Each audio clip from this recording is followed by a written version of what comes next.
So Vaidehi खूप छान दिसतेयस thank आणि सगळ्यात आधी खूप खूप अभिनंदन थँक तुझा. यू, थँक पहिला असा हा अवॉर्ड शो आहे मीडिया एक्सलन्स हां. अवॉर्ड आणि मीडिया असोसिएशन ऑफ इंडियाने हा प्रस्तुत केलेला आहे.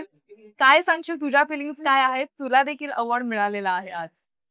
मी आता स्टेजवर म्हटलं तसं, तुम्हाला कायमच कुठल्याही पद्धतीने तुमच्या कामाची दखल घेतली गेली, तुमच्या पाठीवर थाप मिळाली तर आनंदच होतो आणि हो. तसंच आज माझ्या बाबतीत झालंय. माझा एक छोटा प्रयत्न चालू आहे, स्वतःची एक वेगळी वाट तयार करण्याचा आणि वेगवेगळ्या पद्धतीची कामं करण्याचा आणि त्या सगळ्या कामाची दखल घेतली गेली आहे याचा खूप मनापासून आनंद आहे.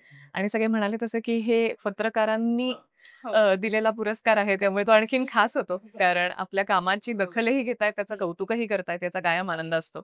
यापुढेही असंच छान-छान काम करत राहण्याची इच्छा निर्माण होते त्याने. नक्कीच, नक्कीच. खरं तर हा असा अवॉर्ड शो आहे ना, ज्यामध्ये फक्त मीडियाने जरी आयोजित केला असला, तरी फक्त पत्रकार आणि कलाकारांचा इथे सन्मान नाहीये. बरोबर. म्हणजे तू बघितलं असशील विविध क्षेत्रातले जे मान्यवर होते, ज्यांनी खूप चांगली अशी कामगिरी बजावली खरंय, आहे, खरंय, त्यांचा पण देखील इथे खरंय. सन्मान केलेला आहे. त्याविषयी तुझं काय मत आहे?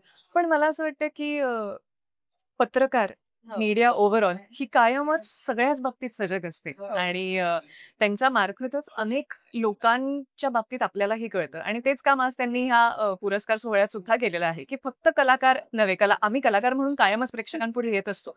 पण बिहाइंड द सीन्स काम करणारी खूप माणसं असतात आणि विविध क्षेत्रात. हो, हो. त्यांचा अशा पद्धतीने सत्कार करणे, त्यांचं कौतुक करणे हे खरंच खूप महत्वाचं आहे. आपल्यासारख्या सामान्य माणसांपर्यंत त्यांची कारकीर्द पोहोचणे हे खूप महत्वाचं आहे आणि ते आज होतंय हे पाहून खरंच खूप आनंद होतोय. अरे वाह! मला खूप छान वाटलं तुला देखील आज अवॉर्ड थँक मिळालेला आहे. आणि म्हणजे आजवर आम्ही तुला खूप वेगवेगळ्या भूमिकांमध्ये पाहिलेलं आहे. बॉलिवूडमध्ये देखील तू काम केलंस, मराठी इंडस्ट्रीमध्ये देखील तू काम केलेलं आहेस. कितपत चॅलेंजिंग असतं हे सगळं?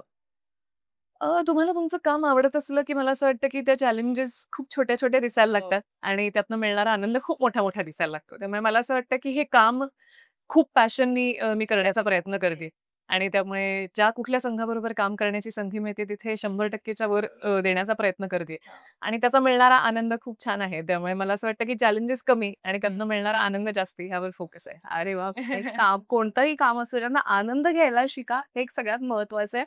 खूप छान वाटलं आणि तुला तुझ्या पुढील वाटचालीकरता खूप साऱ्या शुभेच्छा आणि पुन्हा एकदा अभिनंदन. Thank you. Thank you thank so you. Much. Thank